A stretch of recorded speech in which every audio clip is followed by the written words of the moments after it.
Every January 1st, while you're nursing a hangover or pretending to care about resolutions, something much larger resets. Not your budget, not your gym membership, the entire architecture of how corporations, governments, and financial institutions measure reality. And most people have no idea it's happening. This isn't about New Year's Day. It's about fiscal calendars and the quiet chaos they create every single year. Here's what you need to understand.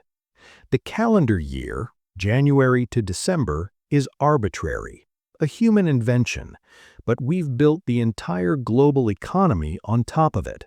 Corporations close their books, governments reset budgets, tax obligations flip over, bonuses get paid or delayed, entire industries shift gears, and it all happens at once. Right now, in early January, there are CFOs staring at spreadsheets, making decisions that will define the next 12 months. Hiring freezes, budget cuts, investment pivots, not because the market changed overnight, but because the calendar did. The fiscal year is a made-up deadline with real consequences, and January is when the bill comes due for every miscalculation, every bet, every promise made in the previous year. So what actually resets, and why does it matter more than most people realize? Start with the obvious: corporate fiscal years. About 65% of publicly traded companies in the U.S. align their fiscal year with the calendar year. That means their financial year ends December 31st.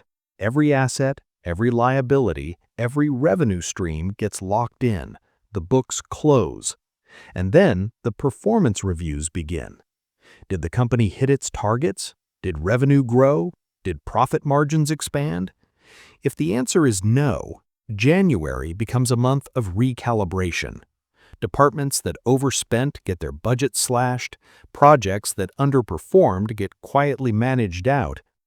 But here's where it gets strange. Not every company follows the calendar year. Some use a fiscal year that ends in March, others in June or September, which means while one company is in panic mode cutting costs, another is mid-year and still spending freely. The economy isn't on one clock, it's on dozens. And every January, a huge chunk of it hits the reset button simultaneously. Then there's taxes. For individuals, the tax year resets. Contribution limits for retirement accounts refresh. Capital gain strategies restart. Deductions zero out. Accountants have about 3.5 months to figure out what happened in the previous year, and by April, the bill arrives.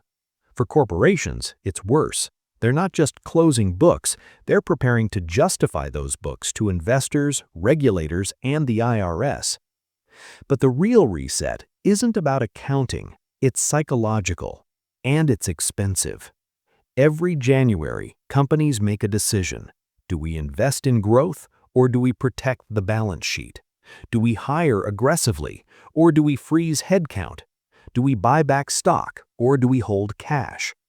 These aren't casual questions, they're billion-dollar bets, and they're all made in the same narrow window.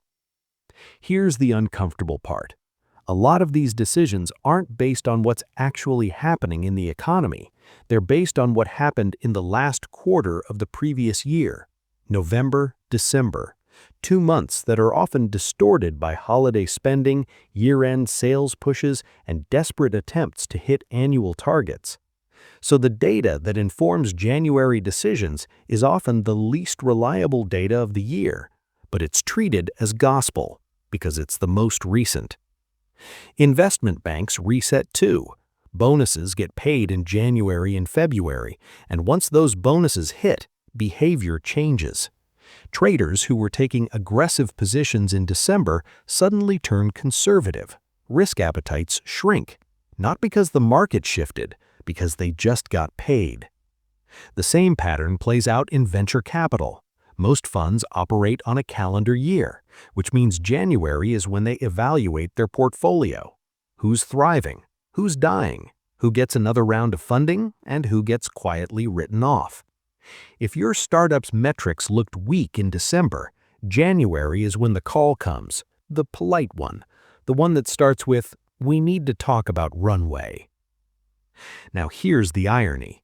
Every January, the financial media runs the same stories. Top stocks to buy this year, best investment strategies for the new year, what to expect from the economy in 2025. It's all noise, because the real decisions have already been made, behind closed doors, in boardrooms and budget meetings you'll never see.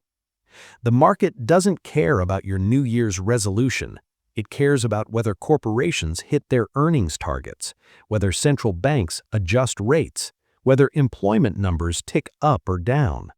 And all of those things are reactions to what happened before January, not predictions about what's coming after.